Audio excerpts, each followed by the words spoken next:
Hello everybody, we're getting ready to do Algebra 1, 1.7, Part 1 of this, rules and tables. So let's get into it here. 1.7, represent functions as rules and tables. Part 1, here's our objective here. We got a 34-point skill sheet here for you to get. And we got a 15-point notebook guide for you as well. Teachers, here's your bell work.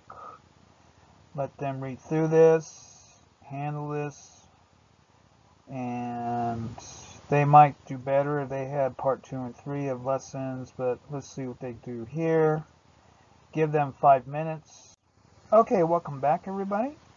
Your solutions now for your bell work, which I provide courtesy of Rough Math. Here it is here, 3.5 centimeter cubed would be 42.875 centimeters cubed, because 3.5 has 2 significant digits. The product should be rounded to 2 significant digits. And the students, 3.5 here, should report the volume of the cube as a 43 cubic centimeters here, rounding up here.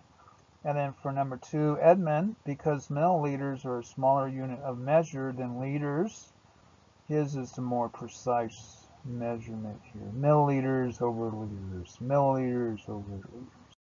Okay, into our lesson here. 1.7 represents functions as tables. When you pump gas, total cost depends on number of gallons pumped. Total cost is a function of number of gallons pumped. A function consists of a set called domain, called inputs, and range, called the outputs. Pairing of inputs with outputs, such as each input is paired with exactly one output. Okay, students, in your own words, define function and define domain. Yes, do that. And define range as well, students. You can do that. Okay, so now into example 1. Identify the domain and range of the function input-output table, which is this here. Here's your input, here's your output. Shows the cost of various amounts of regular unleaded gas from the same pump. Identify the domain and range of the function. Well, let's see. Domain is a set of inputs. Here's your domain. This is your inputs, usually on the x-axis. And the range is a set of outputs here. This is your cost here. Usually the outputs put on your y-axis. That's a y-coordinate, x-coordinates, okay? Okay, guided practice here. Identify domain and range of the function. Here's your inputs and outputs. And students, this is you. You do this one here all by yourself. Okay, our guided practice here. Domain is a set of inputs. Here's your domain. Inputs, usually your x-axis here. And then your range is your outputs, 5, 2, 2, 2, and 1. That would be your outputs here on your y-axis. Okay. But we're not getting into graphing yet. We're getting into mapping diagrams. A function may be represented by a mapping diagram. Here's your inputs, usually your x coordinates, and here's your outputs here, usually your y coordinates. So notice that an output may be paired with more than one input, but no input is paired with more than one output. So here we have input here, but for 3 and 4 we have the same output here for 3 and 4. Okay. Example 2, identify a function. Tell whether the pairing is a function. So we have a different situation here, 0, 5, and 10. Then here's our output.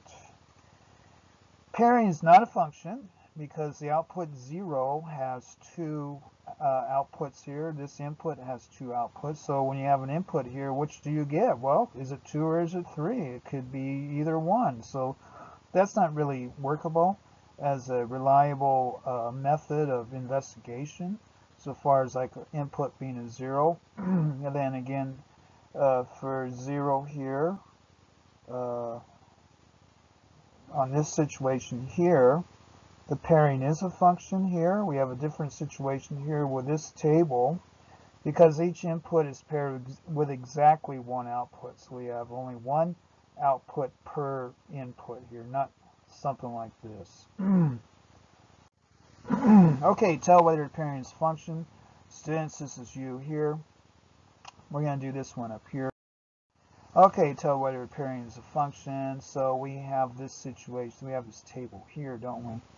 Okay, now look, pairing is a function because each input is paired with exactly one output. Now, if 6 had 2 and 6 also had 1, then it would not be a function. But 6 can have an output 2 and 9 can have an output 2, but 6 cannot have 2 and 1 as an output. That would not be a function. Part 1 of that lesson. If you want part 2, and I think there's a part 3, email me here. Thank you.